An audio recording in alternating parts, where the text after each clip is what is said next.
Hey guys, it's Lonely Kitten again. Sorry about that. My computer died. But what I was about to say was Saori. Her name was Saori, but I was going to go on to say that Saori is not as good of an Athena as Sasha is because she didn't care as much for her knights until after the fact, which means Sasha's actually better because for every knight that fell in the Holy War, she felt the exact same pain as everybody else. Like, she felt it more intensely than anybody else because they were like her children.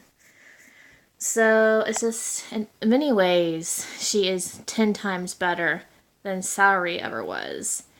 And, it's just she was more caring. She was more interactive with them.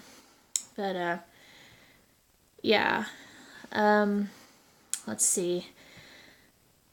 About the Gold Saint. That's one thing that I was going to mention in the other half of the video. Was that for some reason in the old Saint Seiya they were harder to kill than in the new one. To be fair though, they were facing gods, so it's not a surprise that they get banged up. But I mean, they shouldn't be that hard to bring down either. Like in the old one, it was almost impossible to even face one by yourself, especially if you were like a bronze saint. Even a silver saint would have a hard time with a gold saint. But yeah, the gold saints and Lost Canvas are pretty awesome. like I said, Doku the Libra saint is really really cool. I love Albithica. His power was really really neat. It's a shame he had to fall. He was actually really useful when it came to defense. Defending the temples and stuff. And let's see, Aldebaran was really cool too. It was so heartbreaking, when he sacrificed himself for Seiya and the others to protect them from those bat specters. That was pretty sad. I mean, I couldn't stop crying after that. Even then, his students didn't blame not Seiya. They didn't blame Tenma. It's the second time I've said Seiya. It's Tenma, dang it. But yeah, it's like he's like for Tenma, and his students didn't blame him for that. They didn't blame him for his death, which I think is the right thing because it really wasn't anybody's fault. And then I like how they had that conversation out in front of his grave afterward, and it's just like even though the two of them, besides the other one, decided not to be saints, they could at least still support without being saints, which, I mean, you don't have to be a saint to be a hero, but yeah, and then Doku came along to talk to him and got touching and stuff. It was so sad. And then, we had, oh boy, Cepheus, I think. Was it Cepheus? The Sagittarius, sorry.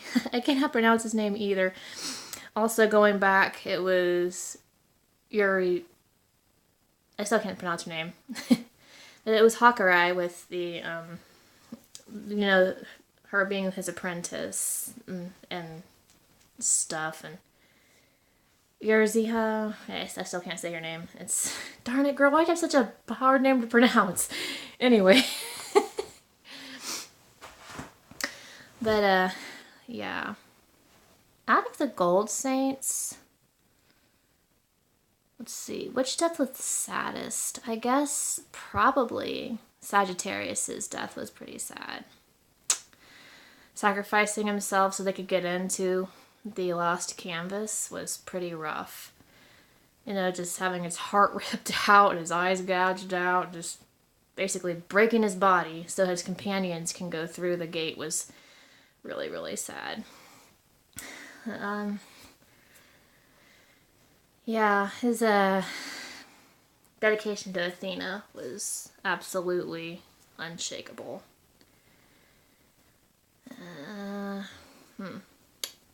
Oh, and Leo. I think the Guild Saint Leo, besides Doku, is probably my favorite out of them. He's pretty cool. It's just very amazing that a kid that young is actually a gold saint. Like, the rest of them are basically ancient, but he's the only one that's, like, really, really young.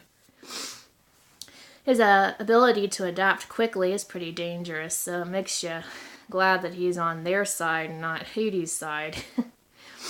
Speaking of Hades, the whole Spectre thing is, interesting as well.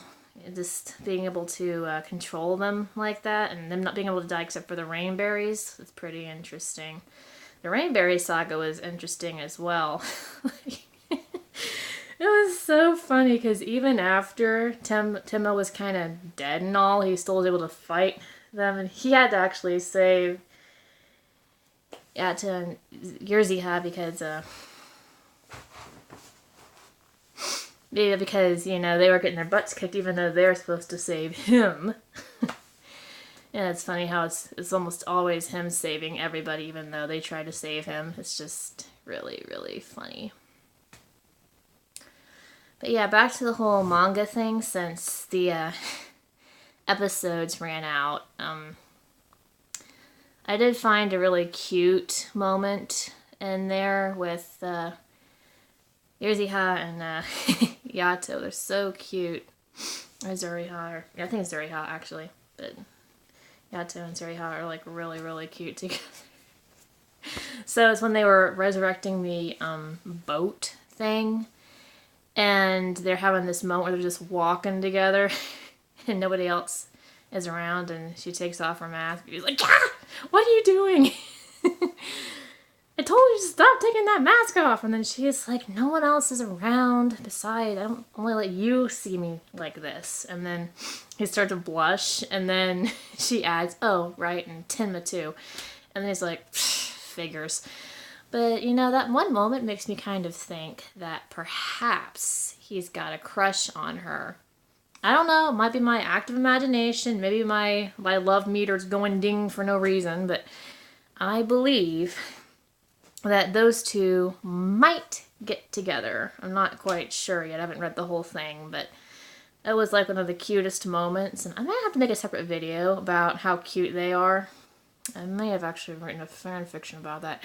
But, yeah, anyway, they're just absolutely adorable. They're actually one of my favorite ships besides, in the old anime. I guess between, in the old anime between Maho and, Shina. I kind of like Shina with, Seiya instead, but that's just my opinion.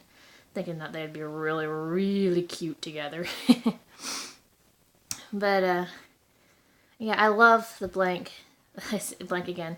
The Lost Canvas is really, really good. And I really hope that, if they have made other episodes, that they manage to get them on Netflix, because it's really amazing. And I sort of want to watch it again, read the manga again, stuff like that. I really encourage you guys to give it a try, because it is awesome. Again, if you have any other sources for the Lost Canvas or the original, I'd really appreciate that. Leave it in the comments below. Let Lonely Kitten out.